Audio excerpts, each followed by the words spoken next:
Egunon, hemen gauz, goizeko zeiteria pasatxo eta behin goz 2007an eskatutakoa martxan jarriko dugu Jakako alkateak daukagu zita goizeko 10etan.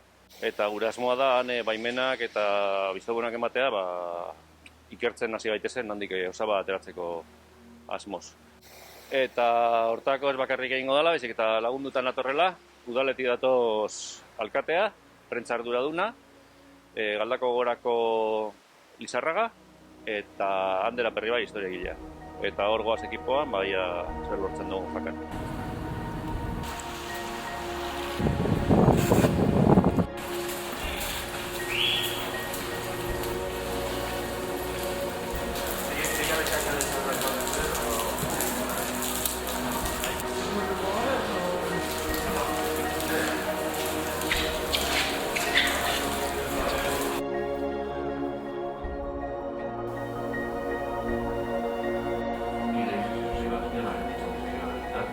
Etorri gara Galdakaotik, Pedro Azuaren zenidagaz, Josu Larrarekin, badakigu zenitartekoa 2007tik dabiela kasu honen atzetik, eta Jakako udalari batez be eskerrak emon harrera gaitik, eta aspiko ez dugu be, zelan eurek be lareun fusilatu, eukiz hori zen, eurentzako be, agian honek suposatuko dau, abia puntu bat, euren herriko kasu horiek apurka aurrera atatzeko. Eta uste duguna, aurrean eta alboan eukinda batez be arantzadi, horrek errastuko dauzkule bidea. Eta behingoz, apurka justizia egiten joatea eta zenitarteko horiei, zauri hori apurke arintzen joatea.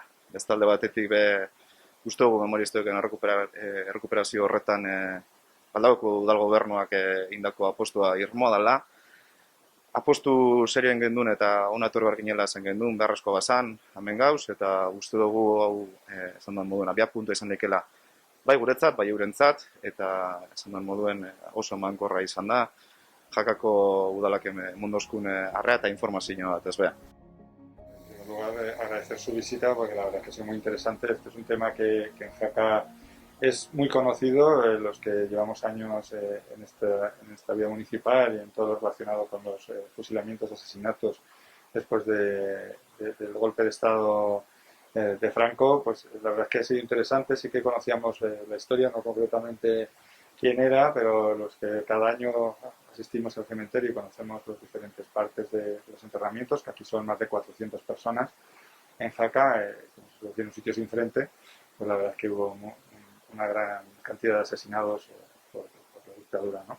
Por lo tanto, es un tema que es sensible en nuestro territorio. Agradecemos que hayan venido, agradecemos el trabajo que están haciendo por esa recuperación de la memoria histórica, que también aquí de una manera u otra lo estamos haciendo y que, como hemos hablado, pues, bueno, a lo mejor anima incluso a familiares del territorio a poder dar ese paso, porque como decimos hay muchos fallecidos, enterrados, asesinados ahí en el cementerio de Jaca. Es verdad que además contamos con que aquí hay una información bastante aceptable de quiénes son, de dónde están enterrados, porque gracias al trabajo del enterrador de aquellos años y a otras personas que se han preocupado a lo largo del tiempo, incluso el círculo republicano y personas de este círculo, pues tenemos bastante información. Ahora queda ese otro paso que es el de la exhumación.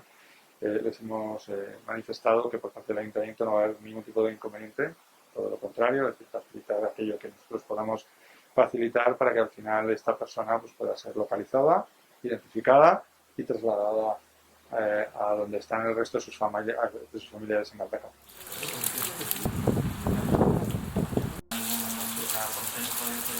El cementerio de Jaca, el cementerio viejo, llegaba hasta el lugar en que nos encontramos, entonces todos los fusilados en Jaca, bueno, todos no, la mayoría, porque aún hay cunetas y hay gente por ella allí abandonada, pero la mayoría están, los 417, en el cementerio.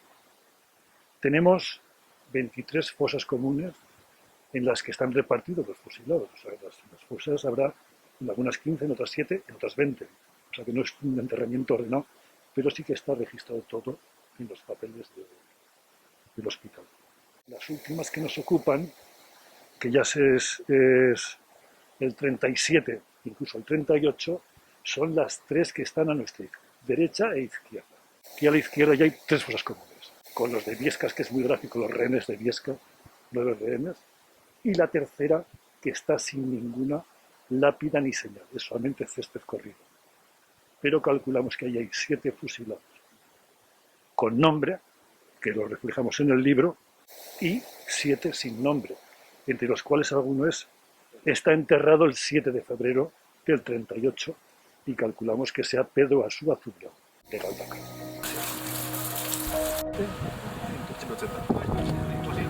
Hilerri aurrean gauz, 2000 hilerri etorri gara, eta ontsa ikusi dugu, agertu gehatzu hori iruditan, hemengo fusilatuei 200 piku, holako herri txiki baten, frenterik izan zeman herri baten 200 piku, hango eta hemengo, fusilatuen izena jasotzen dauzan eskultura ikusi dugu hor, tximeleta duna. Eta hori aipatu gure neban, hori oindala ez asko inzala, oindala 10 bat urte izango da, eta guretzako kriston aurra pauso izan zan, ze lehen aldiz hartzen zan, osabaren izena agertzen zan inon. Ze liburu, enterramendu liburuetan be, hone, fusilatu bere izena bizenez, papele guztia, sumario guztia bere izena bizenez, hemen ondoan hile ben, eta zulora bote benean, ez eben izan, ez da bere izena ebinteko lotzarik. Masi nombre baino zeben jartzen, baina data, eta data horri esker, eta bertoko langileen gizatasunari esker hori besan behar da, zetorri nintzen lehenengo 2007an, eskuzabala hartu ninduten, eta ezin esku ditu jakiena gero posible bihurtu den, hor paso zan, tximeleten monumentuan osaben izan, eta hori bada zeo zer, ez? Non jasote gote pertsona moduan izen da bizenez. Eta gero, atzerainez, gaurko bilera, oso emankorra ezin da izan nondino, baina ezin da izan, baina inflexio puntu bat izan dela argi. Ze urte pilo baten bueltaka eta gestioka eta konsultaka eta liburuak eta museoak eta artxiboak eta danetarik egin da gero, nona etorri gara eta hiru kontu geunkan. Euren aldetik ardura biegoa zan, gure zelan hartuko gintuen, baina bateko euren ardura zan lurpetik ateratzaren kostoa do hori nor ardutuko litzaken, beste bat arlo teknikoa zelan egin, eta bi parte horrek arantzain bitartez lotuta eukazain Galdakaoko udala berbain da, eta adostuta orduan orain urren urratza izango da, arantzadik egitea exhumazio egitasmo bat, bere kronograma eta bere balizko kostoaz, aurrekontuagaz, eta hori da eskatu eskuna Jakako alkateak, berari bidaltzeko, eurek martxan jarri dagien, Aragoiko gobernuaz, odan alakoagaz, urren urratza zilitzaken, arantzadi bide moteko atara daian. Eta gure aldetik, alkateak jarrera eta korporazio osoarena, ze beste 3 alderdi dauz, eta beste alderritako etorri dira, oso izan da. Ia goiz erdia bai bota dugu brekaz, eta jarrera oso ona izan da. Are gehiago, parte tekniko eta parte ekonomiko ipatu dotez, baina begoan beste bat, guri bildur apur bat emote eskuna. Eta da, Jaka plaza militarra da, oso militarizatu da, orduan bebai. Oine, buelta ingo bazen duen, ikusiko zen duen gure inguruan, polizia kontxe bertan jarri daula kontrol bat. Hola bizi dira honek. Orduan, alkatea bertokoa da, eta gure bildurra zan, eze banote gureko gauzan dirin mogitzea, bertoko eskumako sektore uniforme duen honek sasatu ez daian, ez? Eta jarrera kontrako izan da. Esan dozku urte joan ez dakozela geratzen, berak hemen marka batzuk itxikura dauzala hemen berton 30 urte inguru botata gero, eta horretako marka, buruan neukan marketako bat, hori da, lauran eskerrak emon dozkuz, aitzaki emote gaitik, oneri eskuz hartzeko, ia gureak atatetik bertokoak ataratzen hasten diren. Hori guretzako izan da, gure bildurrei buelta egitea, galtzerrei buelta egitea guztiz, eta esan dako, inflexio puntu bat, oso eskertuta Galdakoko udala jarri dauan indarra, energia zuek hemen egotea horren froga da, jente pilo bat orzari babestera, sekulazto jakingo bakarri torrezkeroz norainoko kaso egin hainbeste seguro ez. Eta esan dako, inflexio puntu bat, eta hemendik aurrera, arantzadik egin daiala bere proposamena, eta ia behin goz pala sartzen dugu.